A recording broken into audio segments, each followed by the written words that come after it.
3 ወር ነው እና እንደዚህ አይነት ሁኔታ ላይ እያለሽ ገና ከሱ ጋር ያላችሁ ነገር አልቋጫችሁትም ምናምን ነገር እና ይሄ ሁላ ነገር እያለ ሩታ ኖቤል የሚልሽን ነገር ምናምን እየሰማሽ አንቺ ወደማ አይሆን ነገር እየሄድሽ ልጅሽን ለማሳደግ ሲጀመር እኛ አንሰን ነው ቤተሰቦች ሮቤል የሚባል ሰው እንዴት ደቀናው እግዚአብሔር አድርጉልኝ። ግን እኔ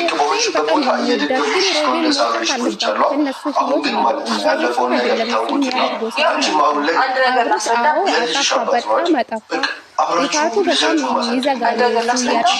በጣም ረጅም ጉዞ ነው የሄደ። ግን ይሄ ነገር ይበቃል። ለልጅ ብላችሁ ብታቆሙ መልካም ነው። ሁሉም ነገር ታሳድጉ መልካም ነው። ሲቀጥል ይሄንን ልጅ ከዚህ ቤት ካላስወጣሽው አንቺም ሰላም አትሆኝም፣ እኔም ሰላም አንሆንም፣ ሁላችንም ሰላም አንሆንም። ስለዚህ ሁለተኛ እንዳትመጣብኝ ብለሽው ይሄ ኖቤል የሚባለው ልጅ ከዚህ ቤት አስወጡ። ከዛም ባለፈ ቤተሰብ የዛሬ ጉድ ያስብላል። አብርሽ ሁሉም ነገር ትተሽ አንድ ላይ እንቀጥል። ለካ የተጣለ ሰው ሌላ ሰው ሲያነስ ባለቤቱ አይፈልግም አይወዱም እንዴ? እኔ በአብርሽ አዩ ጋይስ ሩታ በዛ ሰዓት ነፍሰ ጡር ሆና እሱ ጥሎ ከሌላ ሴት ጋር ሲላላጥ ሩታ በዛ ሰዓት ብዙ ነገር የሆነች ሴት ናት። አሁን ሩታ ወልዳ ከሌላ ወንድ ጋር ስለሆነች አብርሽ ቀንቶ ወደ ሩታ ለመመለስ ነው የፈለገ። ቤተሰብ ሩታ በጣም ስለሚወደው በሁለቱም ማልኮ ፍቅር አላቸው። ግን አብርሽ በስማ እሱ እየሰራ ስራ በጣም ማንም ሰው መቼም አይረሳም። እግዚአብሔር ማይረሳ ስራ ነው ያደረገ፣ ማይረሳ ድርጊት ነው ያደረገ። አሁን ምን እንዳሰበ ታውቃላችሁ? ሩታን ማጣት አይፈልግም፣ ከውሽምት ጋር መሆን አይፈልግም። አሁን አብርሽ የሩታ ወንድም ይዞ አቡሽን ይዞ አምጥቶ እንግዲህ ሩታን ለመለመን መጣ ማለት ነው። ጉድ ያስብላል ጋይስ። ሰላም ጤና ይስጥልኝ ውድና የተከበራችሁ ቤተሰብ እንዴት ናችሁ? ደህና ናችሁ? የኔ ደህና ነኝ እግዚአብሔር ይመስገን ብያለሁ። የኔ ውድ ቤተሰቦቼ እንግዲህ ካች ብዬላችሁ መጥቻለሁ። ቪዲዮዬን ከወደዳችሁ ላይክ፣ ሼር፣ ሰብስክራይብ በማድረግ ቤተሰብ ሆኑ ለማለት እፈልጋለሁ። የኔ ውዶች እናንተ ላይክ አድርጉ፣ ሰብስክራይብ አድርጉኝ። እንዴ ጉዞ ወደ 11 ሺህ እውነቴ ነው ብላችሁ እንዴ ሰብስክራይብ አድርጉኝ። ምን ሆናችሁ ነው? ስወዳችሁ ስለምናችሁ አይከፈልበትም። ሰብስክራይብ አድርጉን እግዚአብሔርን። ይህን ሰብስክራይብ በስንት አመት መስላችሁ ጋይስ? 10 ሺህ የገባው በ3 አመት በፈጣሪ ስም። ሰው እኮ በአንድ ቪዲዮ እኮ ነው 10 ሺህ የሚገባ። ለምንድን ነው የመዳም ቅመምን ሰብስክራይብ ማታደርጉ? ተው፣ የእኛ ግፍ ይዛችኋል ውዶችዬ። እግዚአብሔርን ሰብስክራይብ አድርጉን እንጂ የእኛም ብታበረታቱ ምን ችግር አለ? ለማንኛውም ዛሬ ወደ ገደለ ሊገባ ቤተሰብ እንግዲህ አብርሽ አቡሽን ይዞ ሩታን ለመለመን መጣ። ሩታን ማጣት አይፈልግም። ሩታ ምን አለች? እኔና አንተ ነገር እኮ አበቃ እኮ፣ አሁን እኮ አንድ ላይ መሆን አንችልም፣ በልጅ ብቻ ነው የምንገናኘው እንጂ አንተም ወደ እኔ ህይወት እንዳትመጣ አልፈልግም አለች። አብርሽ በጣም መጨረሻ ላይ አሳዝኖኛ የሚናገር አጥቷል። እግዚአብሔርን በጣም ተጻጽቷል። እና እሱም ከሄርሜላ ጋር እያደረገ ነገር አለ። ሩታም ደግሞ እያሳመነ እሱ ያለው ድርጊት ከሄርሜላ ጋር ያለውን ነገር ነው ሩታ እያሳመነ። ሩታ ደግሞ በቃ ከልጁ ጋር ልጅ ስለወለደችው የትም አትሄዱም ብሎ ነበር ያሰበ እሱ ሀሳብ ማለት ነው። ለዛ ነው ከውሽምት ጋር በዚህ ልክ ስላላጤ ነበረ ማለት ነው። ሩታ ልጅ ስለወለደችው የትም አትሄዱም ለልጇ ብላ ትኖራለች ብሎ ነበረ እሱ በሱ ሀሳብ እንደዛ ነው ያሰበ። ግን ነገሩ ተበላሽቶባቸዋል። ሩታን ለማስቀናት ነበረ ወይስ ምንድን ነው? ከሄርሜላ ጋር በዚህ ልክ ሁሉ ጊዜ ሲጓዝ የነበረ ሩታ ጎደኛ ማትይዝ ይመስልሃል? አሁን ሩታ እንግዲህ ሮቤል በጣም ዘጋኝ። እግዚአብሔር ምን አለ በሁለቱ መሀል ይውጣው። ውጣ ከፈለክ ውጣ። እግዚአብሔርን በሁለቱ መሀል ውስጥ ገብታ ባጥበጥበጥ እግዚአብሔር ሮቤል ዘጋኝ። በፈጣሪ ስም ለምን እንደሆነ አላውቅም። የሩታ ወንድምም ቢሆን ዘመድም ቢሆን ውጣ በሁለቱ መሀል ማለት ነው። ሮቤል ማለት በጣም ወጥረገጥክ። በጣም ነው የሚያስጠላው። እግዚአብሔር እንዴ ባልና ሚስት እኮ እዚህ መሀል ላይ መከባበር አለባቸው። ምክንያቱም ልጅ ወልደዋል፣ ልጅ አላቸው በመሀላችሁ ማለት ነው። በባልና በሚስት መሀል ሮቤል ተብዮ ባትገባ መልካም ነው። በጣም ንግግር ይዘጋል። እግዚአብሔር ልክ አለፍከ። እንዴት እንደጠለው እግዚአብሔር ፈጣሪ ትግስት ስጠኝ። አዎ እንደ አቡሽ እስቲ ትንሽ ተረጋጋ። ምን አይነት ወጠጤ ነው? እግዚአብሔርን በፈጣሪ ስም ንግግሩ እንዴት እንደሚዘጋው ጭራሽ በራሱ ቤት አትግባው ማለት ጀመረ። እንዳትገባ የራሱ ቤት እኮ ነው። ከሩታ ጋኖ ለፍቶ ይሄ ሁሉ እያደረጉነት ለመናገር በጣም ሽም ነው። ምንም ቢሆን እኮ ጥፋት ቢያጠፋ እንደዚህ ንግግር ባይናገር መልካም ነው። ሩታና አብርሽ ይነጋገሩ። እነሱ ሁለቱም ባልና ሚስት ናቸው። አንተ ምን ቤት ነው እንዴ? በጣም ነው የሚደብረው። አቡሽ ያለው ትክክል ነው፣ እውነት ለመናገር ማለት ነው። አብርሽ ለምን እንደፈራ ታውቃላችሁ? ሩታ እሱም ያለው ከውሽምት ጋር ነው። ሩታ ደግሞ ከሌላ ወንድ ጋር ስላየው ሩታ ወደ ሌላ ነገር እንዳትገባ አይፈልግም። ሩታ ስለሚፈልግ ማለት ነው። እና ልጅ ደግሞ እዚህ ማለ ባይኖራቸው እኮ ችግር የለውም። አብርሽም በራሱ መንገድ ይሄዳል፣ ሩታም በራሷ መንገድ ትሄዳለች። ግን ልጅ አላችሁ፣ ምንም አንማሩም። እውነት ለመናገር ይበቃቸዋል። ሩታም ደግሞ ይሄ እኮ መቼ ጀመርኩ አሁን እኮ ነው ይሄ ትንሽ ነው እያለች የነበረች። እንዴ ሩታ ገና ረጅም ጉዞ መሄድ ትፈልጋለች ጋይስ፣ እንደተናገረችው ንግግር እንጂ እንደዚህ ሆና ከአብርሽ ጋር መታረቅ አትፈልጉ ይመስለኛ። አላቅም። ኧረ ተው ባካችሁ፣ እሊ ውስጥ አትግቡ። በማላችሁ የሆነ ነገር ቢፈጠር እኔ ነገርኳችሁ እግዚአብሔርን።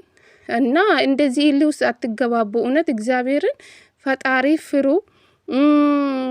ምንድን ነው ሰው ጤነኛ ሰው ሆኖ ምንም ሳይሆን ሰው ከዚህ ምድር በድንገት መሄድ ጀምሯልና ለፈጣሪ ብላችሁ እስካላችሁ ድረስ በፍቅር አንድ ላይ ብትኖሩ መልካም ነው። እግዚአብሔር ጊዜው ያስፈራል። እርስ በእርስ እንባላለን። መቼ እንደምንሞት አናቅምና አሁን የሞተ ልጅ በጣም ያሳዘነኝ። እግዚአብሔርን በጣም ደስ የሚል አሳቂ እንጃ። መልካም ሰዎች ለምንድነው እዚህ ምድር ላይ አይኖሩም? ግን እኔ ያላቅም። እግዚአብሔር በጣም ነው ያዘንኩ። ብቻ ፈጣሪ ነፍሴ ማሪ ወንድማችን ምን ይባላል። እና በዚህ ይሄን ነገር አይታችሁ በሰላም በፍቅር እንዶ ብትኖሩ ይሻላችኋል ብዬ አስባለሁ። ይበቃችኋል እንዴ! አንድ አመት ልትሞሉ ነው። እግዚአብሔር ይሄ ነገር ማበቃት አለባት። ሩታም ደግሞ እንግዲህ ኤሊ ውስጥ ናት። ሮቤል ነው እንደዚህ እያደረገ ያለው እንጂ አቡሽ አሁን ላይ ተመልሰዋል። እግዚአብሔር ተመልሰዋል። አብርሽ በመጨረሻ አዛዝኖኛ። ሩታ ይሄ ሁሉ ጉዞ ባትሄዱ ጥሩ ነው። ምክንያቱ ሰው ከእናንተ ምንድን ነው የሚማረው? እውነት እናውቃለን። አብርሽ ብዙ ነገር አድርጓታል ሩታም ማለት ነው። ቢሆኑም በቃ ተመለሱ። ይሄ ጥሩ መንገድ ላይ አይደለችም ሩታም። በዚህ ሰዓት ልጅሽን ነው ማሳደግ ያለብሽ ማለት ነው። አንዳንዴ ለእውነት እንቆም ማለት ነው። አብርሽ ብዙ ነገር አድርጓታል፣ ተጫውቶበታል። እርጉዝ ሆነ በዛ ሰዓት አጠገቤ ያልነበረ እሷ ሸሸ ያለ ከውሽምት ጋር ነበረ። ሩታ ወልዳ ሌላ ወንድ ወደ ሩታ ህይወት ሲመጣ እሱ ቀንቶ አሁን ሁሉም ነገር ትተሽ ለፍቅራችን ብለሽ ልጃቻችን አንድ ላይ እናሳድጊ፣ ይበቃል እና ሁሉም ነገር ትተነ እኔም ትቼ አንድ ላይ ህይወታችን እንቀጥል ነው እያለ ያለው ማለት ነው። ሩታ ደግሞ እኔና አንተ እኮ ጨርሰናል፣ በልጅና በልጅ ብቻ ነው የምንገናኘው፣ አንተም እኮ የራስህ ኑሮ እየኖርክ ነው፣ ምን አሰብክ እያለች ነው ያለችው። አብርሽ ጭንቀት ውስጥ ነው የገባው ማለት ነው። በጣም ጭንቀት ውስጥ ነው የገባው። እግዚአብሔርን የሆነ ያለ አይደለም። በቃ ሩታን ማጣት አይፈልግም። ለካ ሩታን ለማቃናት ነው። ታዲያ እስከ ዛሬ ከውሽምት ጋር ስትላላጥ የነበረ ሩታን ለማስቀናት ነው።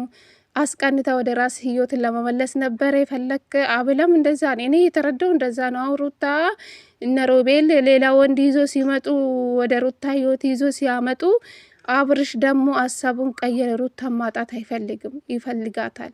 ስለዚህ ይሄ ነገር ቢቀራባችሁ ከእናንተ ሰው ምንድን ነው የሚማረው? ዝሙት ነው ወይስ ምንድን ነው? ለልጆቻችሁ ምንድን ነው የምታስተምሩ? ይሄ አሁን ህፃኑ ልጅ ነገ ሲያድግ ምንድን ነው? አብርሽ ከሌላ ሴት ጋር፣ ሩታ ደግሞ ከሌላ ወንድ ጋር መላላጥ ጥሩ ነው?